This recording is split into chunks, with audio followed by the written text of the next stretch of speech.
Hi, welcome to Danny Rare's blog.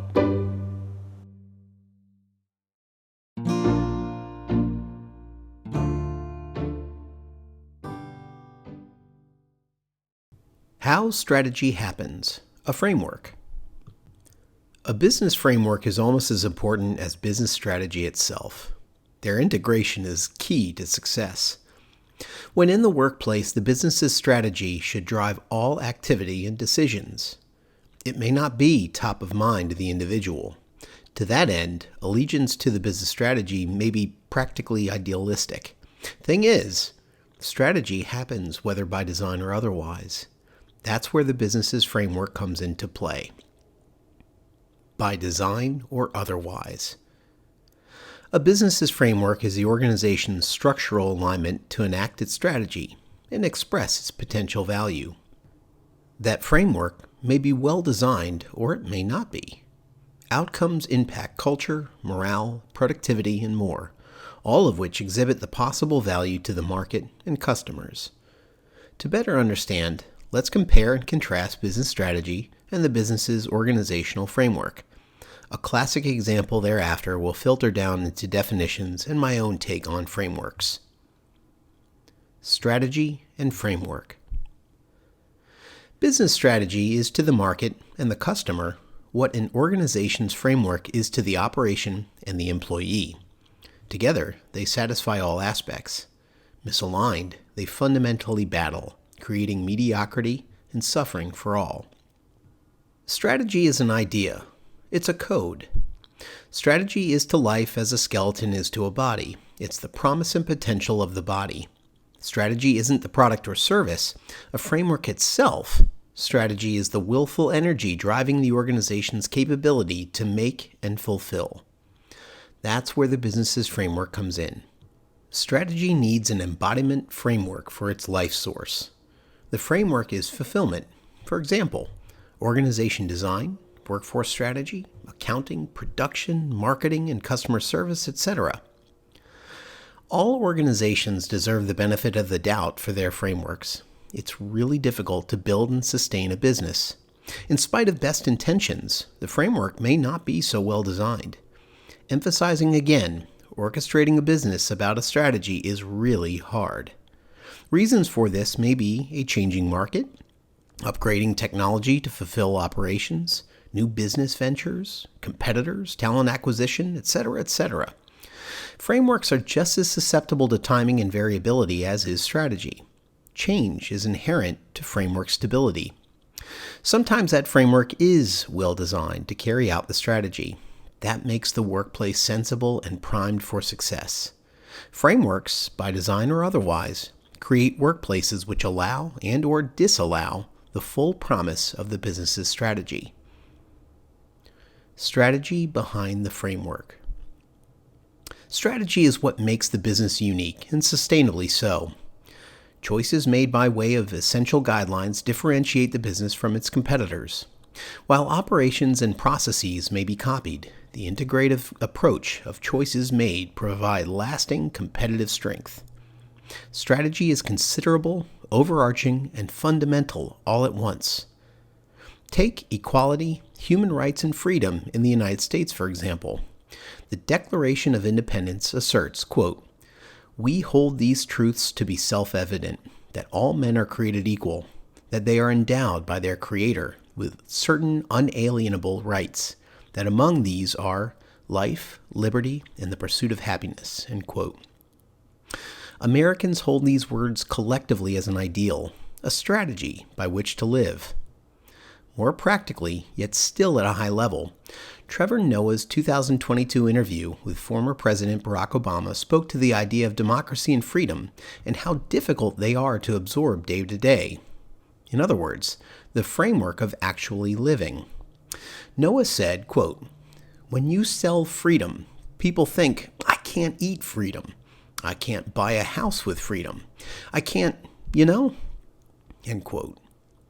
On one hand, strategy is a grounding factor, but it doesn't have tangible results. In the hand, by the eye's perception, etc. That's where a follow-on framework comes in. The best way to rear strategy and see to its continued development and success is a nurturing and still nimble framework. A classic framework. The United States Constitution is the foundational framework to enact the country's strategy, or make equality, human rights, and freedom go, if you will. Incidentally, we refer to those who wrote the United States Constitution as the country's framers. They began the framework, quote, "We, the people of the United States, in order to form a more perfect union, establish justice, ensure domestic tranquility, provide for the common defense, promote the general welfare, and secure the blessings of liberty to ourselves and our posterity, do ordain and establish this Constitution for the United States of America." End quote. The United States operates on a system of checks and balances between the executive, legislative, and judicial branches of government. Make no mistake, that framework stands for the strategy, and not the other way around. Freedom must have actionable means to ensure its viability, just as a product or service must have a business model to enable a business to thrive. It is for this reason there is political discord no matter one's political inclination or preference. Was that a comment on governmental politics or the office politics you experience in your workplace? Rhetorical question. A final point. Politics as we know them is the push and pull of the framework. Politicians do not redesign the Constitution on a daily basis. They argue how its institution in society will operate. Similarly, a business's organizational framework may be legitimately debated. The operative activities enacted down to the individual employee level in light of market forces, etc., give reasons to ideate constant change. All in all, how do we implement strategy? The answer is the framework. More importantly, strategy comes first. Framework defined. Merriam-Webster.com defines framework as, quote, "a basic conceptual structure as of ideas, a skeletal open work or structural frame, a frame of reference, the larger branches of a tree that determine its shape," end quote. From that definition, we get the sense of a practical foundation on which something may be developed. The sense is still unclear when it comes to business. Consultant David Gray wrote in the 2021 MIT Sloan Management Review article, "What Makes Successful Frameworks Rise Above the Rest?" Quote, "Any kind of coherent thinking involves some form of conceptual framing. Conceptual frameworks are mental representations that order experience in ways that enable us to comprehend it." End quote. This is more business speak. The framework I'm getting at for an organization. The actual and conceptual unite in this near actionable definition. Let's get even more definite. The CEO of the management consulting firm Applied Frameworks, Jason Tanner, blogged in 2020, quote, "Business frameworks range from strategic to team-level application. While some frameworks support achievement of goals by individuals, most business frameworks leverage collaboration by groups of people working together to achieve a common goal." End quote. There. That's it. Frameworks are material and substantive organization of people, resources, and ideas. My framework. My ongoing exploration and experience with strategy has a framework likened to Tanner's definition. When an independent consultant, I created a strategy to value hierarchy that explains business frameworks quite well. The foundation is, no surprise, strategy. It drives everything above it. Anecdotally, communication was a stickier, easier to understand word than the more befitting alignment. Alignment represents an actionable, integrated, embedded framework of activity in support of and beyond the strategy.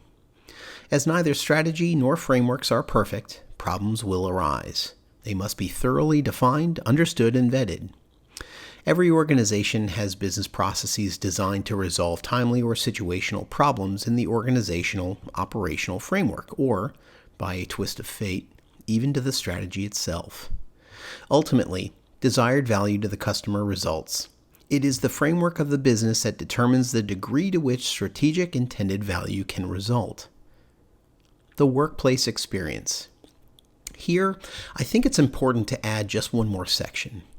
Why is the link between strategy and frameworks important to the individual employee? How might I stress how the organization's framework and its integration with strategy impact the person, the human resource, the 9-to-5er, if you will? Value served in the marketplace is a desired result of any business strategy. It logically follows. Strategy must be the basis of any and all business functions at the organizational level all the way down to the individual pursuit. Bottom line, the workplace experience involved is predicated upon the business's framework. If the business's framework is misaligned with the strategy, then execution will never represent intent. The opposite is true too. Alignment affects everyone in the organization. In this light, I think Brian J. Robertson referred to organizational frameworks best in his 2015 book, Holacracy. Quote, "The human capacity to sense dissonance in the present moment and see the potential for change strikes me as one of our most extraordinary gifts, our restless, never satisfied creative spirit that keeps us always reaching beyond where we are. When we feel that sense of frustration at a system that's not working, or a mistake that keeps getting repeated, or a process that seems inefficient and cumbersome, we are tuning into a gap between how things are and how they could be. I call this a tension, because that's often how it is experienced, but I don't mean the word in a negative way. We might label this state a problem that should be fixed, or we might label it an opportunity to harness," end quote. So ask yourself, how is the business framework in your workplace aligned and constructed to address problems and collaboratively achieve common goals? Thank you for listening to Danny Rare's blog.